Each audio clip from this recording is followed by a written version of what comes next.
Salut à tous et à toutes, c'est Lo pour aujourd'hui la putain de bonne surprise cinéma français de la semaine. On parle de La Loi de la Jungle réalisée par Antonin Perejetko.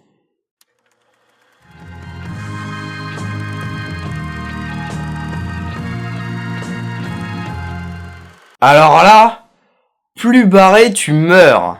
Marc Châtaigne, stagiaire au ministère de la Norme, est envoyé en Guyane pour la mise aux normes européennes du chantier Guyanège, première piste de ski indoor d'Amazonie destinée à relancer le tourisme en Guyane. De mésaventure en mésaventure, on lui affuble une coéquipière du nom de Tarzan. Pas de chance, c'est une pin-up.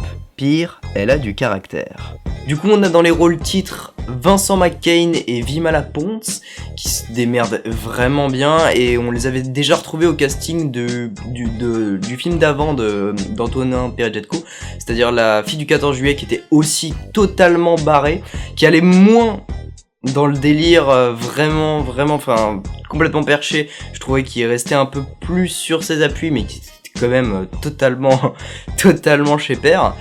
Et là, on se retrouve du coup avec un truc, mais une espèce de masse complètement absurde. C'est fou. C'est complètement fou. Et la folie du film passe également particulièrement par ses personnages totalement archétypés. Qu'est-ce que j'entends par archétypé ? C'est-à-dire que tous les personnages sont définis par une fonction ou par un caractère précis. Vima Laponce dans le rôle de la femme forte, Vincent McCain dans le rôle du loser, Pascal Légitimus dans le rôle du noir.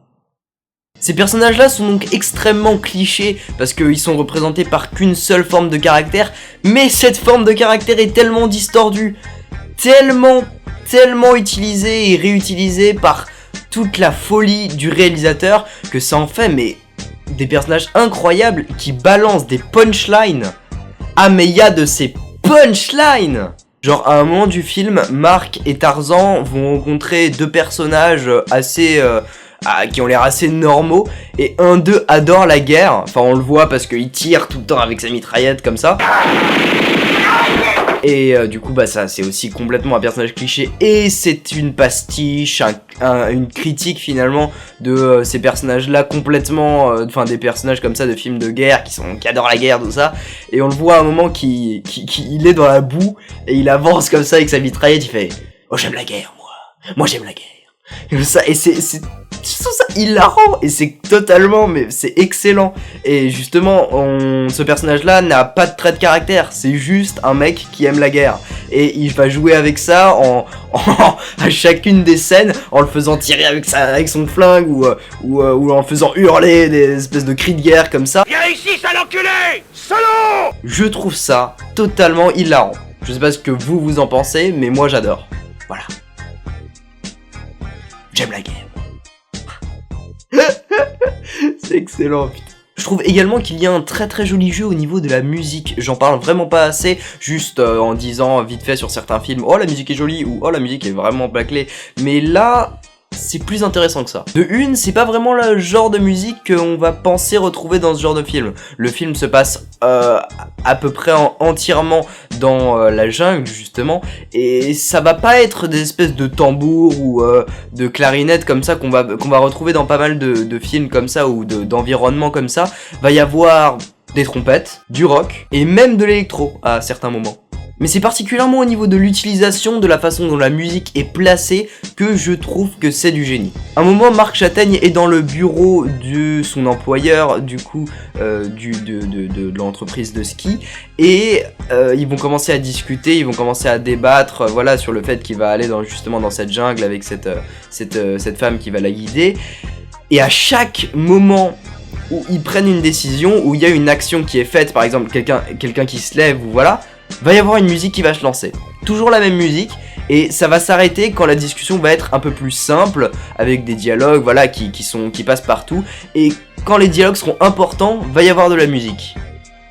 Ça crée du coup quelque chose d'assez étrange, mais quelque chose de très comique quand même. Et vu que la scène est totalement barrée, et je vous spoile rien parce que c'est hilarant, je vous laisse découvrir, mais je voulais quand même parler de cette façon dont la musique est utilisée, parce que je trouve que c'est vraiment pas mal et plutôt intéressant.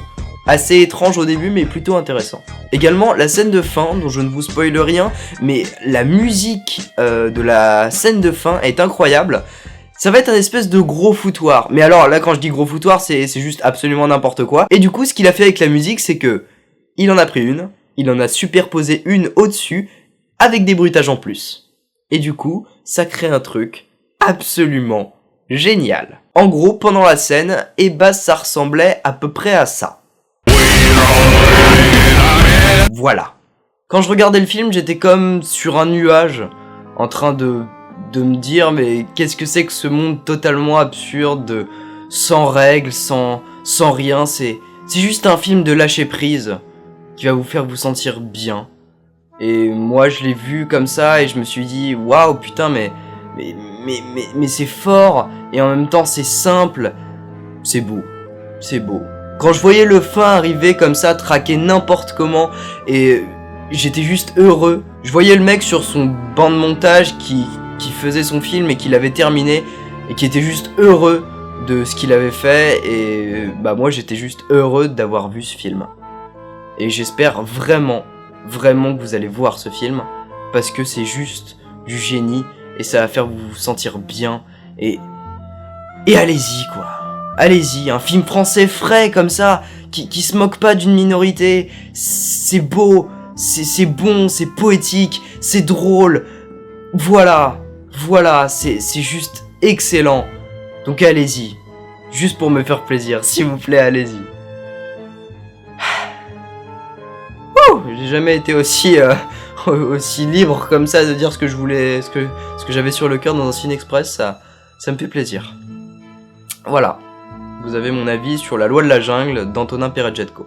J'espère que vous avez apprécié la vidéo, n'hésitez pas à commenter et surtout à aller voir le film, ça me ferait super plaisir, et sur ce, à une prochaine.